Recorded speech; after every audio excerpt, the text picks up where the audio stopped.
Maintainable ہے یا نہیں ہے اس کے اوپر بحث کریں۔ جب یہ معاملہ آیا تو عدالت نے بحث کے لیے مقرر کر دیا۔ وہ دن سے لے کے آج تک 8 مہینے ہو گئے ہیں، شہباز شریف کے وکلاء ڈر کے مارے عدالت میں آتے نہیں ہیں، کبھی کسی جونیئر کو پیش کر دیتے ہیں، کبھی کسی کو، اور وہ تاریخیں لے رہے ہیں، اور عدالت میں وہ صرف اور صرف جو یہ معاملہ ہے اس میں عدالت کو گمراہ کرنے کی کوشش کر رہے ہیں، اور اس کے علاوہ ان کے پاس کوئی آپشن نہیں ہے۔ اور آج جب عدالت میں سماعت ہوئی ہے اور دوران سماعت عدالت کو جب یہ بتایا گیا کہ وہ آج بھی تیار نہیں ہے بحث کے لیے، تو عدالت نے کہا ٹھیک ہے پھر ہم دعویٰ خارج کر دیتے ہیں۔ یہ تو کوئی طریقہ نہ ہوا کہ اگر آپ نے دعویٰ فائل کیا ہے تو اس کو پھر آپ فیس کریں۔ تو جو ان کے وکلاء تھے شہباز شریف کے، انہوں نے عدالت میں جو ہے وہ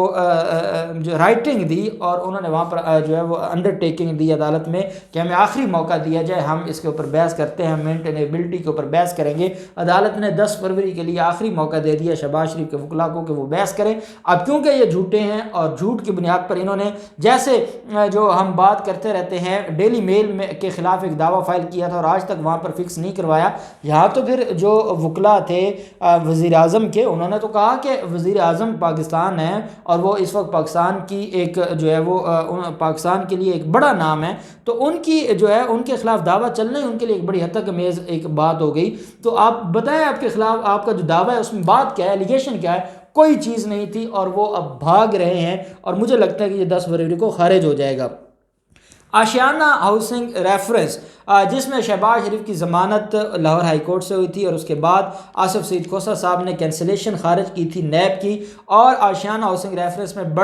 بڑی خوشیاں منائی تھیں شہباز شریف نے کہ مجھے کلین چٹ دی ہے بیل، کینسلیشن آف بیل کے فیصلے میں سپریم کورٹ میں۔ وہ ریفرنس تو پینڈنگ ہے، اس میں فواد احمد فواد بھی ہیں، اس میں جو ایل ڈی اے کے سابق ڈی جی ہیں احد چیمہ وہ بھی ہیں، تو یہ سارے لوگ وہاں پر موجود تھے۔ تو جو اس کیس میں وہ ملزم تھے وہ پیش ہوتے تھے، ان کی حد تک حاضری سے استثناء ملی ہوئی تھی رمضان شوگر مل میں بھی اور آشیانہ میں بھی۔ آج جب عدالت میں سماعت ہوئی اور ملزم کو بتایا گیا کہ وہ جو ہے وہ ملزم آج اویلیبل نہیں ہے، وہ ان کو حاضری سے استثناء دی ہوئی ہے، اور ان کی جگہ پر جو ہے وہ ایک محمد نواز بھٹی صاحب ہیں، ایڈوکیٹ صاحب، وہ پیش ہوتے ہیں۔ عدالت نے کہا یہ شہباز شریف آج کل آتے جاتے نہیں رہتے احتساب عدالتوں میں؟ تو کہا کہ بالکل آتے جاتے ہیں، ان کے خلاف جو ہے وہ ایڈمن جج جواد الحسن صاحب کی عدالت میں کیس پینڈنگ ہے۔ تو انہوں نے کہا بھی جب وہ اویلیبل ہیں، وہ حراست میں ہے، تو یہ کون سا طریقہ ہے کہ جو ملزم حراست میں ہو اس کی بھی حاضری معافی ہو؟ یہ کیا طریقہ ہے؟ اور یہ آرڈر تو آپ نے پروسیکیوشن نیب کے بھی کان کھینچے کہ آپ نے یہ عدالت کو بات بتائی کیوں نہیں کہ ملزم اس وقت نیب کسٹڈی میں ہے یا جیل میں ہے، تاکہ اس کا جو آرڈر ہوا تھا استثناء کا وہ ختم کیا جائے، وہ عدالت میں پیش ہو۔ اور وہ آشیانہ ہاؤسنگ اسکیم میں جو ہے وہ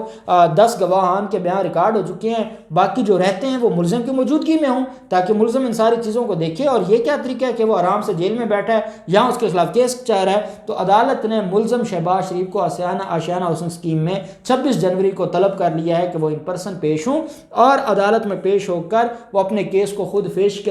کریں اور ان کی جو عیاشی ہے وہ ختم کر دی۔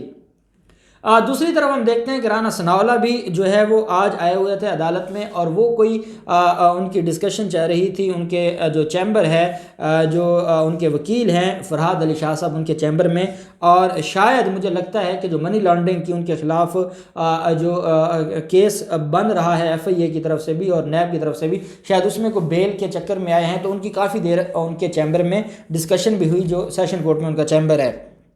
اب ہم بات کر لیتے ہیں لیگی رانا مشہود کے حوالے سے، جو ان کے خلاف جو ایک کیس تھا پنجاب یوتھ فیسٹیول کا، اور آپ کو پتہ ہے کہ اس میں انہوں نے جو ہے وہ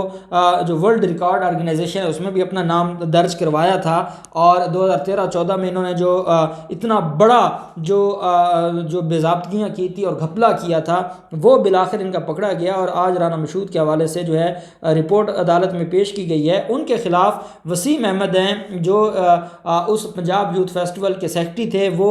وعدہ معاف گواہ بن چکے ہیں۔ وسیم احمد نے الزام لگایا کہ رانا مشہود غیر قانونی طور پر ادائیگیوں میں ملوث ہے۔ پنجاب سپورٹس بورڈ نے گینز ورلڈ ریکارڈ آرگنائزیشن کو کی گئی جو ادائیگیوں کی رسیدیں ہیں وہ جمع کروا دی ہیں۔ نیب لاہور کو 3,15,92,000 کی رسیدیں جمع کروائی گئی ہیں، اور یہ جو رقم ہے یہ بھجوائی گئی تھی جو وہ ورلڈ ریکارڈ آرگنائزیشن ہے اس کو، تاکہ یہ اس کا فائدہ حاصل کرنا چاہتے تھے۔ جو اس جو ہے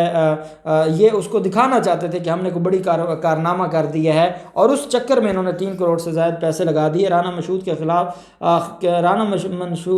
کے خلاف انویسٹیگیشن کے دوران غیر ملکی کمپنی کو ادائیگیوں کا اعتراف کیا گیا ہے۔ رانا مشہود نے کہا کہ اس نے جلدی میں پرائیویٹ چینل کے ذریعے ان ادائیگیوں کا آرڈر کیا، مزید باضابطگیوں کی بھی تفتیش جاری ہے۔ پرائیویٹ چینل سے غیر ملکی کمپنیوں کو پیسے بھی رانا مشہود نے دیے، اور یہ بات رانا مشہود جو ہے وہ تسلیم کر چکے ہیں۔ مزید تفتیش ان کے خلاف پینڈنگ ہے۔ نیب لاہور کے میوچل لیگل اسسٹنٹ کے تحت لکھے گئے خطوط کا جواب کا انتظار ہے۔ انہوں نے کہا کہ ہم نے رانا مشہود کو خطوط لکھے ہیں، وہ جواب نہیں دے رہے کہ 2013-14 کے یوتھ فیسٹیول میں رانا مشہود صوبائی منسٹر سپورٹس اور یوتھ آفیسر تھے، اور بطور چیئرمین آرگنائزر کمیٹی غیر قانونی طور پر حکوم ادائیگیوں کی جو منظوری دی اس کا جو ہم نے ریکارڈ طلب کیا ہے، اور جو ادائیگیاں پرائیویٹ پرسن سید احمد وسیم کے ذریعے جو ہے وہ دلوائی گئیں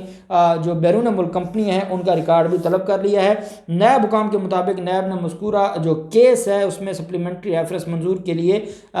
کے لیے چیئرمین نیب کو بھجوا دیا ہے۔ وہ سپلیمنٹری ریفرنس جو ہے جو ضمنی، جب عبوری ریفرنس فائل ہوتا ہے تو عبوری ریفرنس کے بعد پھر اس میں ایڈیشن کے لیے سپلیمنٹری ضمنی ریفرنس فائل کیا جاتا ہے۔ کیا عبوری ریفرنس کے بعد ضمنی ریفرنس فائل ہو سکتا ہے یا نہیں ہو سکتا، یہ کویشچن آف لا اسلام آباد ہائی کورٹ میں آصف زرداری کی درخواستوں میں پینڈنگ ہے، جس کے اوپر 17 فروری کو جو ہے وہ عدالت نے جواب مانگا ہوا ہے نیب سے۔ اب جو ہے جو رانا مشہود ہیں وہ بھی موجود تھے، انہوں نے کہا کہ میرے خلاف 6 سال پرانی ایک انکوائری چھیڑ دی گئی ہے، اور یہ صرف مجھے سیاسی انتقام کا نشانہ بنایا جا رہا ہے، اور میں جو ہے وہ شریف خاندان کی جو وفاداری ہے وہ نہیں چھوڑوں گا، چاہے میرے خلاف 10 کیس بنا دیے جائیں۔ تو اب دیکھتے ہیں ان سارے معاملات میں کیا ڈیولپمنٹ ہوتی ہے، جو بھی ڈیولپمنٹ ہوگی ہم آپ کے ساتھ شیئر کرتے رہیں گے۔ اللہ پاک پاکستان کا حامی و ناصر ہو۔ بہت شکریہ، اللہ حافظ، پاکستان زندہ باد۔